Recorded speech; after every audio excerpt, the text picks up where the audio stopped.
Okay, here we are at the Red Rose Diner today, and we have the distinct pleasure of meeting some people who knew of this diner when it was in Stroudsburg, and we're going to introduce themselves and talk about the diner as they remembered it as, I guess it was Jerry's back then. Anyhow, you want to say hello? And I'm Bill Parrish. I was actually hired by the borough of Stroudsburg in 1982 as a police officer, and this was one of the diners that were favorites of the officers in town to have breakfast, and especially I worked midnights many years to start with, and eating breakfast at Jerry's after a midnight shift was a welcome relief.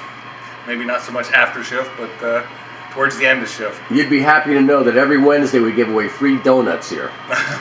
So if you come on Wednesday, you get free donuts. I don't know why you mentioned donuts, just because I'm a cop, but actually I have a paranoia about donuts, and I really don't eat them in public.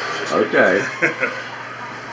But yeah, that was a quaint little, right on the side of the road. It's actually unusual because it was perpendicular to the road. Most businesses are parallel to the road with the front facing it, and actually had the parking lot to the side, and you'd walk in right into the side. So now the lady who ran it was Geraldine. Was it when the lady was running it, or?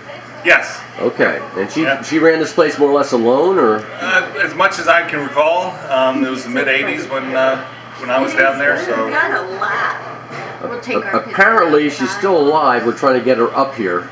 So when you got, and also what's the B-Sickles? B-Seckers. B-Seckers. I understand you guys gave me somewhat of an official pledge that when you're down there, you remind him that he's supposed to come up here and get a free lunch or dinner or whatever. I will do that, even though they were competitors at the time. But it was a friendly, competitive business. Oh yeah. No cutthroat. Oh yeah.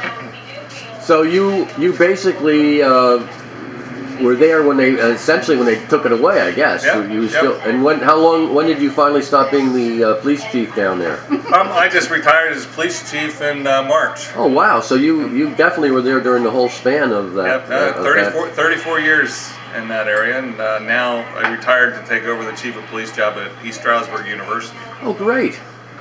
That is super. And so do you get down there often, or? Oh, I'm still there. Obviously, there's nothing there to eat now, but you live in the Poconos. I live in the Poconos, all right. So I still live there, and still eat at B-Seckers Diner. Okay, well this is good. This is a good connection because we want to get him up here, and his daughter. He was very friendly on the phone, and so they're going to come and get. You want to introduce anybody else here while we're? Well, this is my wife. She put me on the spot here, Kathy. Hello. And what caused you to stop here today?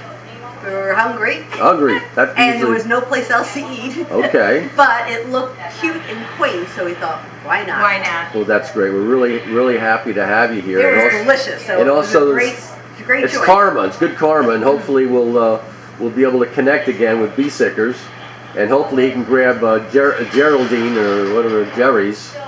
And matter of fact, we're going to come up with another coffee cup sign that they had. I think it was 25 cents. So we're going to have something like that at a very low price for first-time people, and we're going to put it's the shape of a coffee cup, which you had on the building down there. Yep. So, and you want to introduce yourself, sir? Ken Carey. Ken Carey, both with K's or KC? KC. All right. And your connection here? Moved to Stroudsburg in Okay. 1983. Right. So you must remember the. Oh yeah, remember it. Do you remember Jerry or? No, too long ago. Too long ago. Well, this is really super, and I want to thank all of you folks for stopping, being so cooperative to give a little more history to this diner. As you know, it moved to Lancaster for quite a few years, and then it was brought back up here to Towanda. And the Red Rose, obviously, is because in Lancaster everything has a rose connection. So he definitely wanted to have down there. And in fact, if you when you go out, here, you can see the sign of the rose. And we left the guy who Joe, I think it was Hill or something. He did all the pinstriping. He's a car painter, and so he did all the painting on this thing way back when. He remembers this being down there. What I'd like to do is get some shots of you on the front deck, where you have the distance, the mileage to California, and the whole thing. So that'd be fun. Okay. Thanks again. Thank you. Thank you.